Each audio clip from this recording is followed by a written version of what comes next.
Primeiramente, gostaria de lembrar que uma disfunção ou mau funcionamento dos rins podem ter várias causas.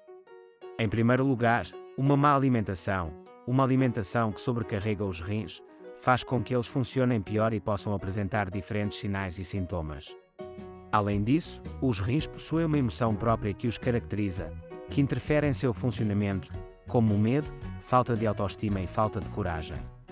Mas há também outro fator que influencia indiretamente os rins, que é o stress. O stress acaba por provocar um desperdício de energia que impacta negativamente na perda de vitalidade dos rins, fazendo com que funcionem pior. Vou falar sobre os reflexos renais nas costas, pois são muito frequentes e causam muitos problemas. Quando os rins estão em uma fase aguda, como por exemplo, quando há uma série de pedrinhas ou cálculos, uma inflamação própria dos rins, o reflexo geralmente ocorre nas nona, 10ª e 11ª vértebras dorsais.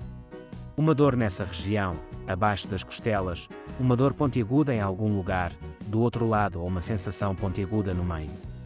Isso é uma dor, como eu disse, apenas na fase aguda dos rins, pois quando os rins estão em um estado normal, eles não emitem sinais, mas há uma diminuição da energia, da vitalidade, o que provoca rigidez nessa região.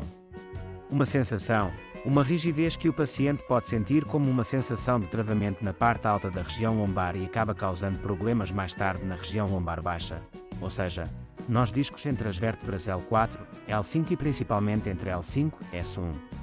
Essa perda de vitalidade dos rins provoca uma torção da pelve, onde o ilíaco direito se move para frente e para trás.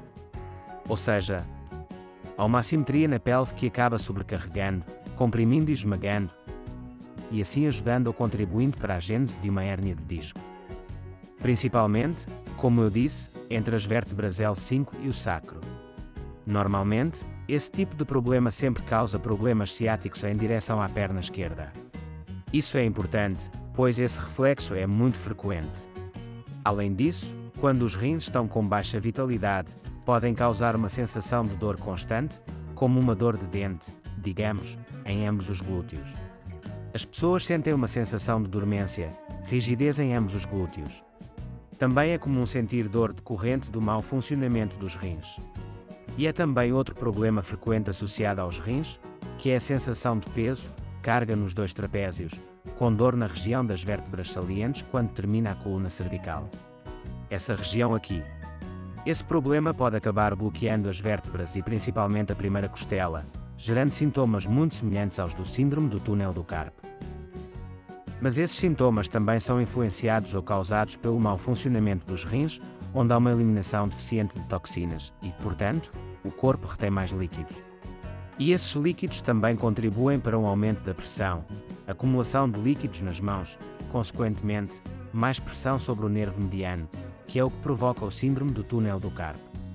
Além disso, parcialmente, os rins podem causar outros sintomas, menos frequentes, mas não menos importantes, como o acúmulo de microcristais. Os rins não conseguem eliminar adequadamente esses microcristais, o que provoca a produção desses microcristais, que ocorrem principalmente nos ombros e com mais frequência, principalmente em pessoas com mais de 50 anos, nos tornozelos.